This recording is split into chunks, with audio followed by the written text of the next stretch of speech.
Martin Luther King in the Wilderness. Anybody see that? That's the subtitle. That was his last years when he was really distraught and upset about, he wanted to have such an input on the people. Okay, that media is a trap like that. For instance, if you're in the media and you're talking to everybody and you have a platform and you have thousands of people marching all over, you develop a feeling of motion and movement. And there's a time when you think you're moving forward big time. Then you look up and you say, we ain't nowhere. We ain't nowhere. And that's what happened in that thing about the wilderness. You seen the certain parts of his life, like 68, when he's in Chicago, and he is shocked. These white folks up here are worse than the South. He was, do you know, his mind was, what? Because see, he would say we got some days ahead and it would go back down to the south. He used to repeat that. What? North, homeboy? Dr. King headed the north. He couldn't imagine the hatred, the venom, the Nazi-like attitude. And they was actually throwing rocks and bricks and stuff at him. The man was distraught. Okay, so there's great favors that we're getting. One of them is isolation. One of them is isolation because you don't have everybody there. Takbir, Allahu Akbar, and you get the feeling we're going somewhere. We're doing something, right? Then you look up and they all turn out the door. You don't, you're not affected by it. So if everybody count, but not too much, you know what I mean? Those are things that we find in the Quran, that is mission. When we talk about the Islamic Revolution, today is the anniversary of the revolution. It's February 11th, the 22nd of Bahman. That's a month. And that's the day the revolution was solidified. That this is, now we're establishing an Islamic Republic. It was great. If you would have went to Russia in 1957, 40 years after the revolution, you wouldn't get none of the feeling of 1917, the Bolsheviks. If you would have went to the French Revolution, maybe 1789, way somewhere like that, and you'd have come back in the 1830s, you wouldn't feel nothing about liberation and Napoleon and all of that stuff. Imagine in Iran today, it was reminiscent. Everybody was saying, look at the fire enthusiasm. It's just like the day the revolution happened. Now, of course, we told them that. I'm not going to just wallow in, we told them so. But we did. We told them they killed the man. They should have made it a month or some other time, because they killed him, and they killed him. The man, the people don't study. Our bane of Imam Hussein is they jump up and down about Ashura, but our bane is when they all go down. 40 days after his martyrdom is a bigger day than Ashura, the day he's killed. You ought to see him in Iran today. They just they talking about it, they out there, and you know what they're saying today?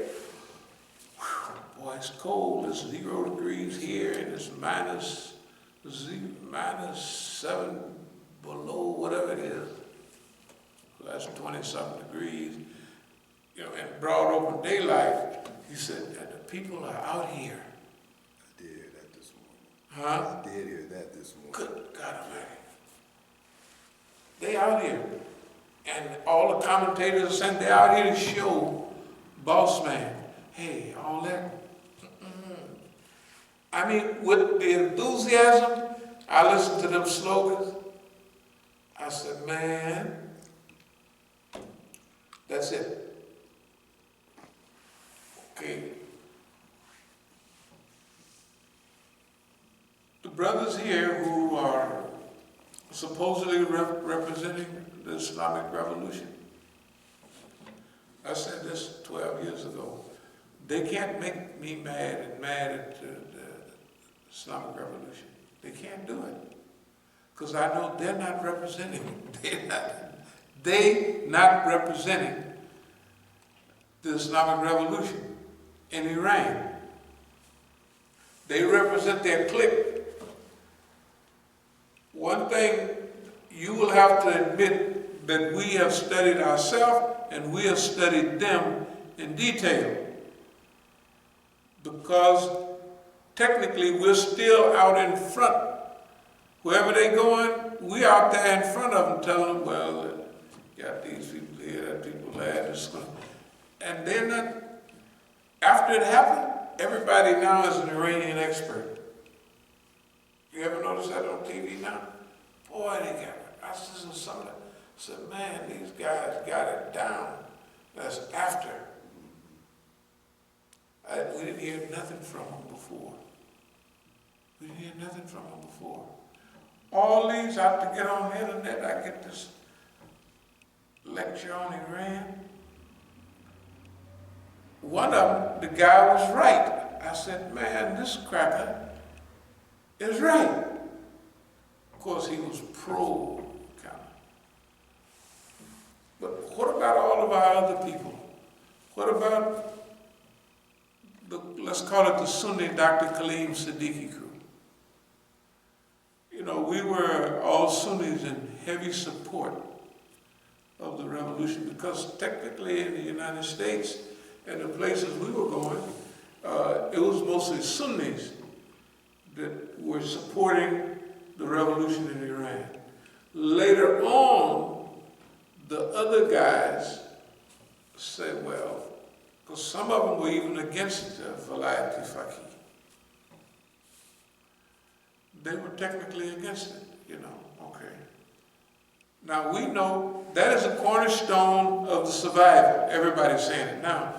But that solid leadership is a cornerstone of the Islamic Revolution. And they don't seem like, they kind of got it blocked in where our acquaintances over here can make problems. If you look at 2009, they thought they was going to bring the revolution down. So they all seeped out of the corners, they was talking, and then it didn't work. So they quieted down and receded. Every time, you can tell who they are, because every time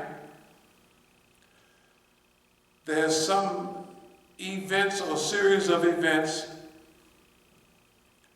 that seems like the Islamic Republic is going to be in trouble, then they ease out, you know. Now, the thing about it is, sometimes there are some of the players that ease out too far, and it take them a long time to ease back. We have some friends, they wanted peace between America and we told them that is a great idea. The only thing is, as soon as you make your treaty, whatever it is, you smoke the peace pipe with boss man, I said, cut his throat. Okay.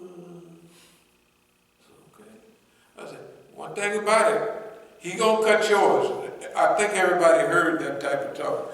Don't worry about it. He gonna cut your throat. Look, I'm walking away. I'm not even looking back. Boss man gonna cut your throat. That technically, it ain't nothing you can. You left it up to him. Boss man has to. I don't want to say that would mean he was just the devil.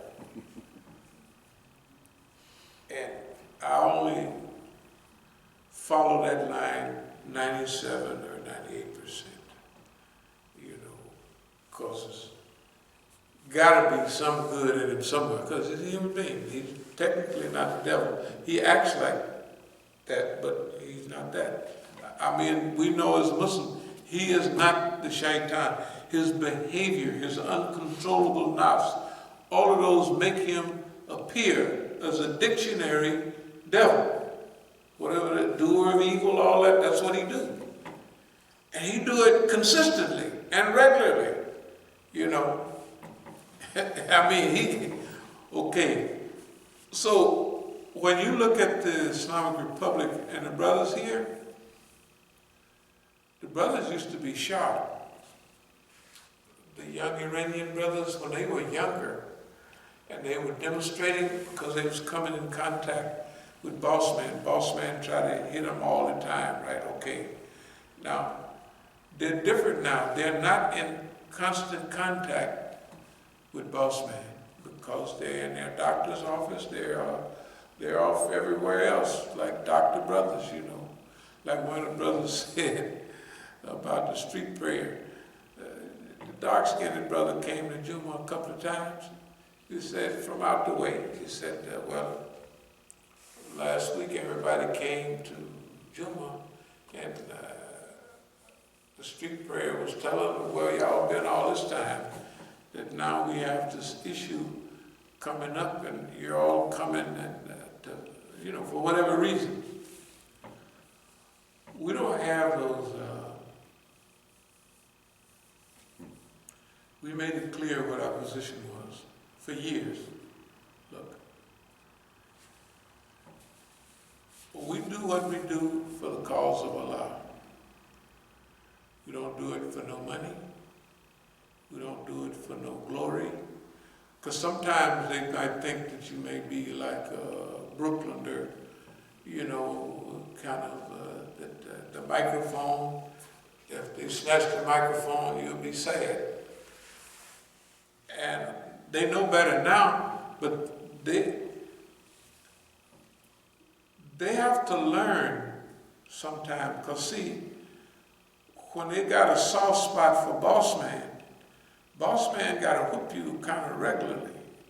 Whoop you upside the head, throw you out the window. He's got to brutalize you till you get the idea.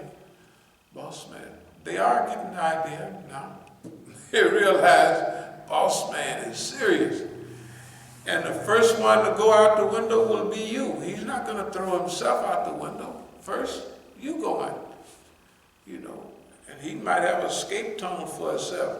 You can't come, but he's going to be looking out for himself and his family. But you, they're learning that now. And I'm saying this to the Iranian community, especially in the Bay Area. Because right now we got a lot of work to do around here. And we're in a serious fundraising mode because it's going to take several $1,000s to put new roofs on this and new roofs on that. And so we're looking to raise right now with the property we have, with the things we got to hook up. That's for right now, $50,000, that's what we need. Now, y'all can help or you don't have to help. You know, we would like for you to help. We would like for everybody listening to this. Now you gotta remember, I know things are different because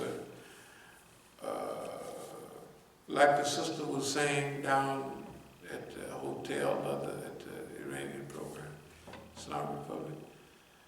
Oh, we come to the Masjid. Well, they did. The Muslims in the Bay Area, It was a central masjid for all of their program. It was wonderful. From Sacramento, from San Jose, from Berkeley, from everybody congregated at our masjid. And we emptied the masjid for them, and they came for their programs at night, and the ayah. During Ramadan, they would have a few programs. It was wonderful, okay? So all we could do was make them feel at home. Now, when we went around, the first few years, we was on the all Muslim circuit, the MSA, you would call it ICNA, but it wasn't quite ICNA then. But all of those people, we was on that circuit. But after a while, see, they have to understand. Some of the believers are going to go back home. Some are going to stay here. For the ones that stay here, there's certain things expected of you. Okay. The system expects of you. And now, what do we expect? We expect you to treat us the same way we treated you. That's what we expect out of Iranians. They're not doing it now. They're stepping back as far as they can. I mean, the whole crew, none, and this is the thing that's strange about it. See, when we was coming around and making all that activity, the Negroes were telling us, yeah, man, we gotta hustle them Iranians, you know, get some of that bread, man, get some of that Iranian money, and you know, and first thing, Iranians are not gonna give you no more than $4 or $5. They different than Saudi. They different. So you ain't gonna hustle nobody out of a whole lot, you know. If they say an African American built the Shia place out in Bowie, I don't believe it's true. I believe Iranians built that for them, to take them away from here. You gotta think about it. Why would anybody that want to learn and study Shiism when they can have any program they want here? They could have Dua Kamil here on Thursday night. All the books on Shiism is right out there. What, they have to have a scholar come? You see what the scholar, remember the scholars over there? Okay, that's, what you see is what you get. That's the scholars. Okay. What about a Negro that have more experience than all the scholars put together, and he's from your house? Okay. Anybody would technically want that, right? If they pack up and go, it's because that's what was written on their card. Sit a while and then go. Okay. So anyway, the other thing is, we studied this for decades. When the flow started shifting away from Imam Musa and his sincerity and kindness and all of that, to distance, okay. Now, if somebody's really on your side, and you've been through the battle together, that means nobody on no team can separate you, whether race or what have you. Like, there's certain Iranians, can't nobody tell me nothing about them, because I'm right there with them. I know these guys. What are you talking about? I already know them. So, if they allow somebody in their hierarchy to pass down the word, and all of them back away, is something wrong with their religion. Or the ones that's left are here for a reason. Whatever the reason is, if if there's reason, I hear things sometime about strategy and things. I say, y'all ought to put up your strategy book and just listen. Because it's not that you're not from here, but your plan, we're looking at it, it ain't the right plan. You want to deal with boss man correctly, you never let boss man think that, yeah, we'll dump this nigga, we'll dump that nigga, we'll dump them all. We'll use them for our benefit. Like, you can't miss that, see, I've been going certain places since the 80s. And one of my best friends would take me all over Iran. He worked for Kayhan at that time, the newspaper. Tall, slender, martial artist, and a good friend. And I'd take him a little something from here, you know, he said, I technically don't need that. So, what the heck? I told you last time I saw him, he weighed at least 400 pounds, maybe 5. I mean, like obese, and it happened quickly. It could be brokenhearted. You know, it could be you over there and you can't, you know, come back. And the sounds and the smells, you know, that means a lot to people. Technically, I didn't come back to America to turn myself in until I had learned not to love America. Not to love, when I say America, our neighborhood and our people. You know, that was a time when that was very important, you know. I came back after I liked where I was better than coming back here. I loved South America. I had learned to listen in the language, speak in it, and the food, I liked it. I liked everything about it. I liked the lifestyle, everything about it. Then I come back. But everybody's not like that. Especially when they got some reason where they may have done something where they can't come back without going into prison. And where the government is not going to say it. I watched a program 25 years ago. It was about the same subject. You could see the brother was maybe disappointed. I know my America and all, I know how it happened. And they always, that crew was always trying to snag a Negro. To this day, they got a couple of Negroes hanging around. To this minute.